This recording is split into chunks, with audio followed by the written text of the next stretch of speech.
US থেকে ফিরে আসার পর একটা জিনিসের মধ্যে এমনভাবেই ব্যস্ত হয়ে পড়ছিলাম যে একদম ব্লগ বানানোর সময় করে উঠতে পারছিলাম না। 2 মেয়ের অসম্ভব শরীর খারাপ চলল বেশ কয়েকদিন। প্রেশার ডিফারেন্সের কারণে যেহেতু আমরা এয়ার ট্রাভেল করেছি, সেখান থেকে পপিন্সের ইয়ার ইনফেকশন ইনিশিয়েট হয়েছিল। সেটা চলল বেশ কিছুদিন, ও অ্যান্টিবায়োটিকে ছিল, এখন বেটার। আর পিক্সির হলো ভাইরাল, পুরো 1 উইক চলল ওর ভাইরাল। অফিসের কাজের চাপও খুব ছিল। কি করছো? মিক্স করছো? তোমার ওয়াফেল ভালো লাগে মামা? হ্যাঁ, কেন ভালো লাগবে না?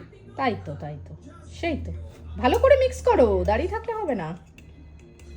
2 উইকস আমি ছুটিতে ছিলাম, তাই জয়েন করার পর অসম্ভব প্রেশার চলল বেশ কয়েকদিন।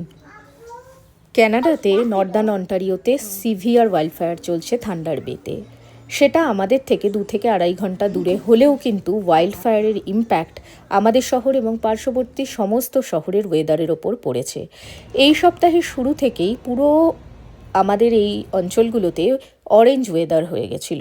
দেখে মনে হচ্ছে চারিদিকটা যেন অরেঞ্জ কালার। গতকাল সন্ধ্যা অবধিও বাইরে বেরোলে প্রচণ্ড স্মোকি স্মেল পাওয়া যাচ্ছিল। শুধু আমাদের এখানেই নয়, ইউএসের অনেক জায়গায়ও কিন্তু এই সিভিয়ার ওয়াইল্ডফায়ারের জন্য ওয়েদার ইম্প্যাক্টেড। ওখানেও কিন্তু স্মোকি ওয়েদার হয়ে গেছে।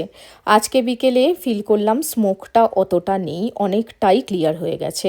ওয়েদার ক্যানাডা অ্যাডভাইস করেছিল যতটা সম্ভব আউটডোর টাইম যেন রেস্ট্রিক্ট করা হয়, বাইরে বেরোনো একদমই বারণ। ডে কেয়ারেও বাচ্চাদের কিন্তু এই কদিন একদমই আউটডোর টাইম দেয়নি, ওরা ইনডোরেই বাচ্চাদেরকে ম্যানেজ করছিল। আমাদের খোঁজ খবর নেওয়ার জন্য ডিএম করে এই পরিস্থিতিতে আপনাদের অনেক ধন্যবাদ। আমরা ভালোই আছি।